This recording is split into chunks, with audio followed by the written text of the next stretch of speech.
सांगाल, आपण अपक्ष उमेदवार आहात, काय तयारी चालली आहे? तर या अपक्ष उमेदवार म्हणून लढतोय मी. पहिला मी एका पक्षामध्ये 20 वर्ष सेवा करत होतो, पण त्या पक्षाने मला काही दिलं नाही. म्हणून मी आज अपक्ष लढायला.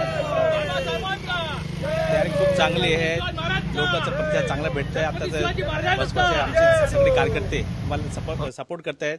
त्या विजन बद्दल बोलायचं, आपल्या प्रभागामध्ये भरपूर असं काम आहे. आणि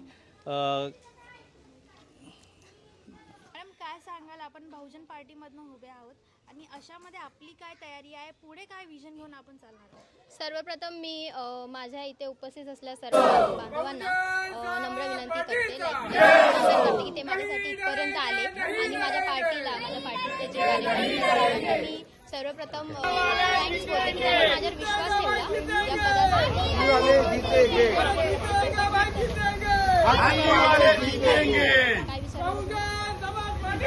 पुढे जिंकल्यानंतर माझा विजन हाच असेल, विकास.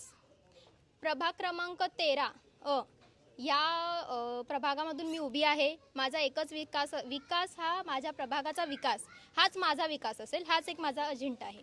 आपण स्वतः एक महिला आहात. सर्वप्रथम मी हे म्हणू इच्छिते की मी विकास या शब्दाचा उल्लेख केला होता, तर विकास हा या प्रभाग क्रमांक 13 या चॉलमध्ये, इथे कितीतरी असे चॉल आहेत, त्या चॉलमध्ये जे 11 वर्षापासून राहत आहेत पण त्यांचं अजूनही 7/12वर नाव नाही, त्यासाठी मी माझा प्रयत्न करेन की त्यांचं नाव हे 7/12वर चढवलं पाहिजे.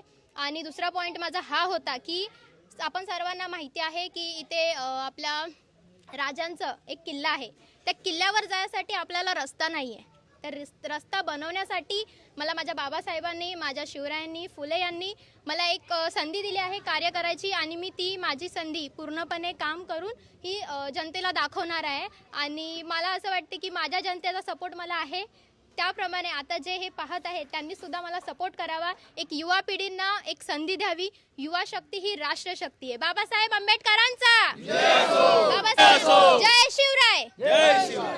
मॅडम, काय सांगाल, तुम्ही लोकांना कशा प्रकारे आव्हान देणार आहात की पुढे येणाऱ्या 15 तारखेला जे मतदान आहे, कोणाला मत करायचं आहे?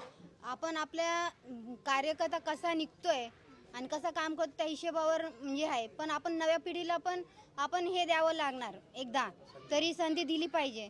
की कारण की आपण नवीन पिढीला संधी नाही दिली तर पुढचे जे होऊन गेलेले आहेत त्यांनी काय कामं केले ते आपल्याला माहितीच आहे. मग आपण नवीन ह्याला पण बघूया की हे लोक कसे काम करतात, कारण नवीन पिढी शिक्षित असल्यामुळं आपल्याला माहिती, अनुभव तर भेटतोच. मग ही येणाऱ्या 15 तारखेला निवडणुका आहेत, अशामध्ये लोकांचा प्रतिसाद आपल्याला खूप चांगल्या प्रकारे मिळत आहे आणि लोकांना आपण काय आव्हान देणार? लोकांना एवढंच आव्हान देऊ इच्छितो की आता नवीन जे मुलं आहेत, नवीन पिढीमधले, तर त्यांना आपण सपोर्ट दिला पाहिजे. आणि नवीन जी येणारी पिढी आहे त्यांना इथून पुढे जी संधी येणार आहे ती विकासाची संधी येणार आहे. त्याच्यामुळे नवीन मुलांना